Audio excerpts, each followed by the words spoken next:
मानगोनां गबिन्द बसुमतारी एनडिबिएस ग्रुपनि गाहाय नेहाथारि मानगोनां बि फेरेंगा बिथां आरो बाहागो लानो हानाय एनडिबि प्रग्रेसिभ आरो एनडिबिएस नि दैदेनगिरि बिथांमोन, बाथौ गौथुमनि दैदेनगिरि बिथांमोन, बर' थुनलाइ आफादनि दैदेनगिरि बिथांमोन, एबसुनि मावथि लोगोफोर आरो बाहागो लानो हानाय गुबुन गुबुन आफादनि मानगोनां दैदेनगिरि नोंथांमोन आरो सिबिनां रायजो राजा नोंथांमोन, दिनै बेवहाय गबर्धना दख'रा एबसुआ बरायनाय हाबाफारि लादों आरो नोंथांमोना बयबो बेवहाय बाहागो लाफैदों।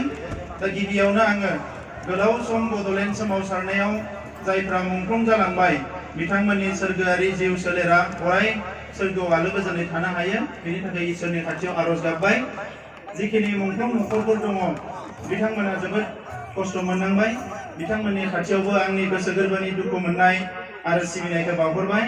आरो बे गोलाव सम सोमावसारनायाव नोंथांमोन रायजो राजाया दुलाराय बर' फरायसा आफादनि हांख्रायनायाव सान्दुं अखा रेल लामा राजा लामा थांनानै गावनि पकेटनिफ्राय फैसा गारनानै सोमावसारनायाव बाहागो लाहैनाय, बे गासैबो खस्थ' मोननांनाय दुखु मोननांनायनि थाखाय आं नोंथांमोननि खाथियाव खुलुमनायखौ बावहरबाय आरो जोंखौ फोथायनायनि थाखाय नोंथांमोननि खाथियाव आं अननायखौबो बावहरबाय। दा बे गोलाव समाव सोमावसारनायाव एनडिबिनि सोमावसारनाय, बिएलटिनि सोमावसारनाय, बै समाव पुलिस मिलिटारिया गामि गामि हाबनानै गोबां गाज्रि आखल जोंनि मानसिफोरखौ दिन्थिदों, बुख्रुब सुख्रुब खालामदों, जोंनि आइजोफ्राबो खस्थ' मोननांदों। दा बेनि थाखायनो नैबे समाव आङो गोथौ दुखु मोननायखौ आङो नोंथांमोननिसिम फोरमायहरबाय। दा मानगोनां रायजोफोर, थांनाय 27 जानुवारियाव जोंहा बिटिआर गोरोबथाया जानानै थांबाय आरो बेजोंनो जोंहा मोनसे गिदिरथार जेंना एनडिबिनि जेंनाया सुस्रांनायनि लामायाव फैबाय। बेजोंनो दिनै एनडिबिआ मोनसे मान सन्माननि गेजेरजों बे 33 बोसोर सोमावसारनायनि उनाव बेखौ मोनसे मोजां फोजोबथायाव लाबोनानै भारत सरकारजों आसाम सरकारजों गोरोबथा खालामनानै दिनै बिथांमोना लाइमोनफोर सेंग्राफोर जायफोर हाग्राबारियाव दङमोन न'आव फैफिननो हानाय जाबाय। दा जोङो मा लुबैदों रायजोफोर, दा बे समाव जोंहा सुक्तिया जाबायबाबो गोरोबथाया जाबायबाबो गोबां खामानि मावनांगौ दङ।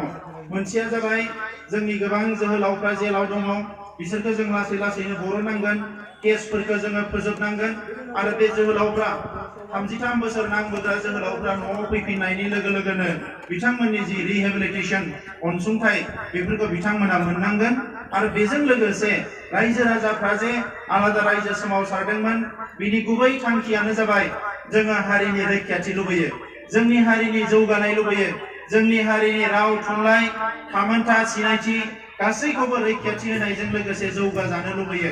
दा बेवहायनो जोङो बयबो नैबे समाव बे गोरोबथायाव मा मोनखो मा मोनाखै आं बेखौ गोलाव बिजिरनो नागिराखै। जोंहा मानगोनां आदा गबिन्द बसुमतारिया बे गासैखौबो नोंथांमोननि सिगाङाव फोरमायनानै होलांगोन। नाथाय दिनै साफा सानै मानसिफ्रा दिनै बुंदों जे बिटिआरआव जेबो गैया। दाख्लै जोंनि बारग' आफादगिरि खेबब्रै एमपि जानाय सानसुमा कुंगुर बसुमतारी, आं बिथांखौ अरायबो सिबियो, जोङो सिनियर मानसि होननानै बिथाङाबो माबा मिटिं लिंदों आरो बुंदों जे बे गोरोबथाया बिटिसिखौ खहा खालामनायनिसो खामानि मावगोन। दा मानगोनां रायजोफोर, बर' हारिनि खहा जानाय जोङो जेबो खामानि मावाखै। दिनै बिएससिआव जिखिनि गोहो गैयामोन, बिटिसिआव जिखिनि गोहो गैया, बिटिआरआव बेखिनि गोहोखौ जों मोननो हाबाय। दिनै जोंहा डिसिएसपिखौ जोङो बाहायनो हानायनि लामाया फैबाय। गोदो डिसिएसपिखौ बाहायनो हायामोन, पुलिसफोरा जोंखौ गावसोरनि गोसो बायदि बाहायो, जों पुलिसफोरखौ जेबो बुंनो हायामोन। नाथाय नैबे गोरोबथानि जि दफाफ्रा इमप्लिमेन्ट जानाय लोगो लोगोनो बे गासैबो जालांगोन। बिएससि बिटिसि गोरोबथायाव बेबायदि इसेबां बुरजा कलेज इउनिभारसिटि मोनाखैमोन, बर' बिजोंनि जेंना सुस्रांनायनि खोथाफ्रा रोखा जायाखैमोन, बे गासैबो दिनै रोखा जाबाय। बड'लेण्डनि बाहेरनि बर' फिसाफोरनि जेबो मोनथायानो गैयामोन आगोलनि सुक्तियाव, नाथाय नैबे गोरोबथायाव बड'लेण्डनि बाहेरनि बर' फिसाफोराबो माबा नङा माबा मोननो हानायनि राहा लामाया फैबाय। आरो जिखिनि थाखा फैसाफोर फैदों बेखौ सोरबाया जाख्ल'आबा, सोरबाया थगायाबा जोंनि गोरिब गुन्द्रा आइ आफा रायजो राजाफ्रा जौगानायनि एसेबाबो लामाखौ मोनगोन होननानै जों फोथायो। दा बेनिखायनो रायजोफोर, नैबे समाव जों बयबो खौसे जानानै सोलायनायनि थाखाय खामानि मावनांगोन। जोङो गोबां मिजिं थिदोंमोन, थांनाय 27 बोसोराव बर' फिसाफ्रानो सरकार सालायदों, ओंखायनो साख्रि बाख्रिफोरखौ मोजाङैनो होगोन, साख्रि बाख्रिनि नामाव फैसा लानाय नङा, जौगानायफ्रा मोजां जागोन, जोंनि स्कुल कलेजनि जेंनाफ्रा जोबगोन, गासैखौबो जों आसा फारिदोंमोन। जोंनि आइजोफ्रा दिनै मैगं फाननानै फिथा फाननानै जानो गोनां जादों। मैगं फाननाय दख'ना फाननाय फिथा फाननाया गाज्रि खोथा नङा, नाथाय माइरं खेन्दासेनि थाखाय ओंखाम बोथिसेनि थाखाय न' बां गारनानै दिनै गुजरात हारियानायाव थांनाय बेसेबांबा राजा लामायाव रेल लामायाव जोंनि आइजोफ्रा अन्थाइ बुख्रेबनांनाय बेफोरसो दुखुनांथाव खोथा। ओंखायनो दिनैसिम जिखिनि हाजार हाजार थाखा फैबाय बेफोरो मोगथाङाव महर मोनैखायनो सोरबाया जानायखायनो सोरबाया मन'नायखायनो बे हाबाफारिफ्रा जानानै फैयाखै। ओंखायनो रायजोफोर नैबे समाव जों बयबो खौसे जानानै सोलायनायनि खामानि मावनांगोन, सोलायनाय लाबोनांगोन आरो जि सरकार दङ बेवहाय बेखौ मोजां मानसिफोरनि आखायाव होनानै रायजो राजाया जाहाथे बेखौ सामलायनो हायो बेबायदि मोनसे थासारि दानांगोन।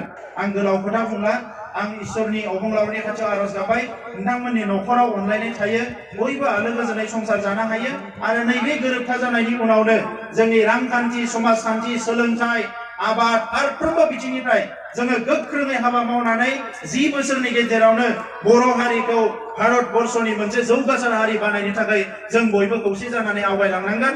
बेखिनि खोथाखौनो बुंनानै जोबथारनायाव आं बेखौनो खावलायनो नागिरदों, दिनै जोंनि गाज्रि थासारिफोर जौ जुवा बायदिसिनाफोरखौ जोङो फोजोबनांगोन।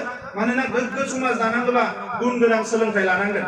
दा बे गुन गोनां सोलोंथाइखौ लानो थाखाय बयबो जाहाथे आवगायबोयो बेखौनो बुंनानै बयनिसिमबो आंनि खुलुमनाय सिबिनायखौ बावनानै आंनि बुंनायखौ बेवहायनो फोजोबबाय। खुलुमबाय रायजोफोर।